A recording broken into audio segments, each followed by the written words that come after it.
Assalamualaikum warahmatullahi wabarakatuh. Perkenalkan, saya Resa Kurniawati dari kelas B1 PGSD IKIP Siliwangi. Sekarang saya sedang berada di SDN Tagog, Desa Mandalawangi, Kecamatan Cipatat. Hari ini saya akan mewawancarai salah seorang guru untuk mengetahui bagaimana kurikulum yang diterapkan di SDN Tagog ini.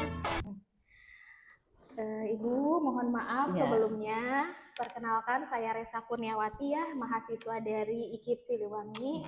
Sebelumnya, Ibu dengan siapa? Saya Rindrin Andriani Sapitri dari SDN Tagog. Ya, alhamdulillah. Terima kasih ya Bu sebelumnya sudah meluangkan waktu untuk saya di sini.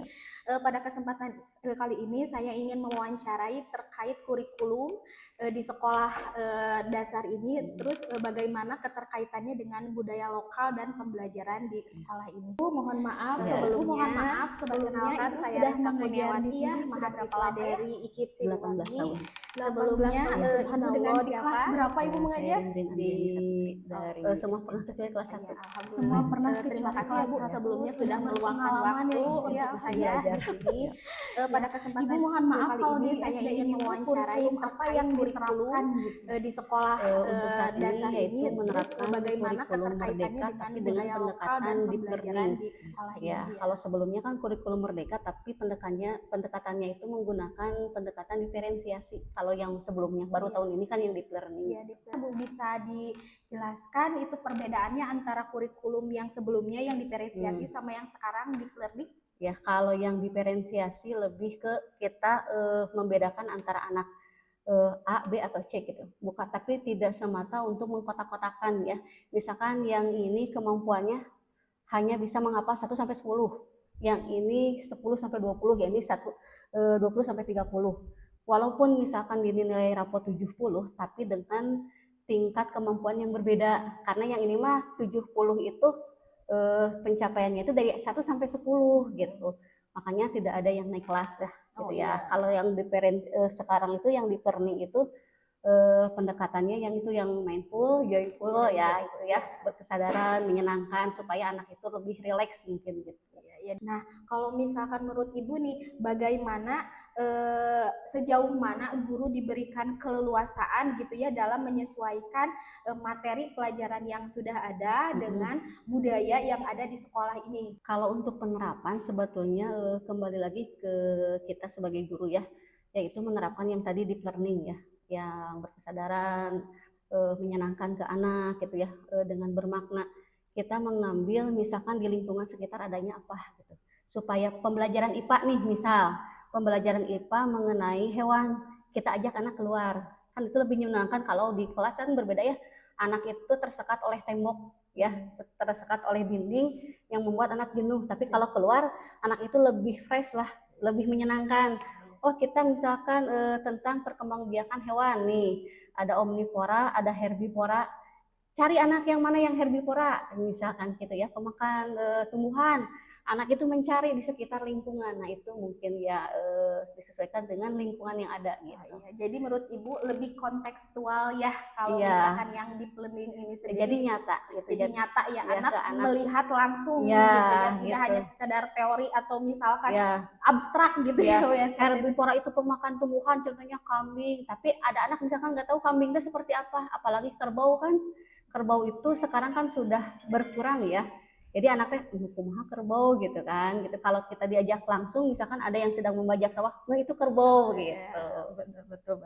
Terus Bu, saya ingin tahu kalau di SD Tagog ini bagaimana sih bentuk asesmen yang digunakan gitu ya untuk menilai hasil belajar anak tadi yang Ibu bilang gitu, baik itu secara akademik maupun non akademik. Bisa tes tertulis, misalkan lisan ya. Ada yang tes formatif, tergantung kita buat dulu rubriknya.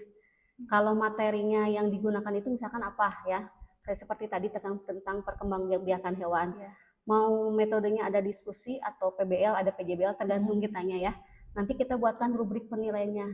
Di situ kita misalkan, oh anak itu bekerja sama enggak gitu ya.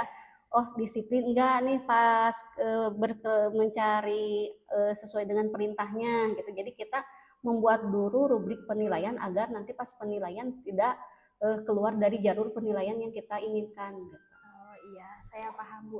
Kemudian Bu, kalau misalkan menurut Ibu nih, tadi kan udah berbicara tentang kurikulum sebelumnya dan sekarang, dan itu berbeda ya. Menurut Ibu itu lebih relevan mana sih gitu ya, dengan karakteristik peserta didik zaman sekarang, apakah yang tadi diferensiasi atau misalkan yang sekarang deep learning? Menurut Ibu lebih relevan yang mana gitu? Sebetulnya setiap kurikulum itu bagus ya, pada dasarnya bagus gitu, cuman bagaimana kita menerapkan ke siswa gitu kan.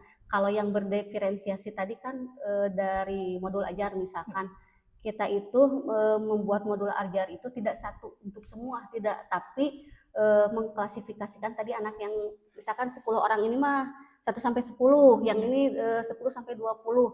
Nah, kelebihannya dari situ. Jadi anak 70 itu dengan tingkat kemampuan yang berbeda. Kalau sekarang yang deep learning kelebihannya itu anak itu lebih ke kita supaya anak itu tidak jenuh bagaimana. Guru itu harus berpikir kreatif lagi, berinovasi gitu ya. Kita menggabungkan dengan teknologi juga, gitu kan. Misalkan kalau sekarang kan dapat bantuan itu nih TV Android, ya. Biar nggak jenuh gurunya berbicara di depan, lihat nih, ya gitu. Lebih catching, lebih tertarik ya kalau anak itu kan gitu. Suka yang visual gitu, audio visual seperti itu. Selain diajak Bu, melalui pengamatan Ibu yang sudah Ibu jelaskan tadi, menurut Ibu nih apa tantangan utama yang dihadapi oleh guru untuk implementasikan apa tadi kurikulum deep learning yang sekarang ini, tantangannya seperti itu? Tantangannya itu ketika siswa itu misalkan yang punya masalah, kan kita harus menyenangkan anak nih, bagaimana meningkatkan semangat siswa untuk belajar supaya menyenangkan. Dan setelah menyenangkan kita kan pembelajarannya itu bermakna. Jangan sampai senang tapi tidak ada inti dari pembelajaran. Tidak ada hal yang didapat oleh siswa. Terus meningkatkan kesadaran siswa untuk lebih memahami pelajaran yang telah dipelajari. Terus lagi ke digital. Kalau sekarang kan deep learning juga kita perlu meningkatkan anak di bidang digitalisasi. Kalau di daerah kami, karena mungkin pertengahan antara perkotaan dan perkampungan, tidak semua anak memiliki gadget lah. Adapun gadget misalkan di rumah tapi dipakai orang tua. Ketika mau menggunakan digital, ya sulitnya seperti itu gitu. Bawa HP tidak semua bawa, itu mungkin kesulitannya dari fasilitasnya tidak sama rata gitu ya Bu ya. Nih, baik Ibu, saya paham. Nah, untuk yang terakhir nih Bu ya, apa harapan Ibu gitu ya untuk pengembangan kurikulum yang sudah ada ini, yang sudah berjalan? Ya, harapan kami sebagai pendidik yaitu dengan pembelajaran deep learning ini disesuaikan dengan materi yang lebih luas lagi, karena deep learning itu kalau pembelajaran itu tidak terlalu luas seperti kurikulum yang terdahulu, seperti yang pernah saya alami itu yang kurikulum KTSP. Di situ pembelajaran lebih luas, anak lebih paham. Ya mungkin karena setiap kurikulum mempunyai kelebihan dan kekurangan masing-masing. Nah, mungkin kami di sini mencoba untuk menggabungkan. Nah, kalau untuk ya lebih meningkatkan lagi mah harus lebih berinovasi aja lah gurunya gitu, tidak boleh stuck di situ gitu. Kitanya harus berevolusi, berinovasi, pokoknya menyesuaikan, karena pendidikan itu kan dinamis ya Bu ya, harus mengikuti zaman supaya relevan dengan kebutuhan peserta didik. Terima kasih ya Bu sebelumnya sudah meluangkan waktunya. Alhamdulillah apa yang Ibu sampaikan ini mudah-mudahan terimplementasi dengan baik ya, harapannya semoga kita semua, saya khususnya sebagai calon pendidik gitu ya, menerapkan apa yang Ibu sampaikan dan sangat bermanfaat. Terima kasih Ibu sekali lagi, mohon maaf sudah mengganggu waktunya. Terima kasih.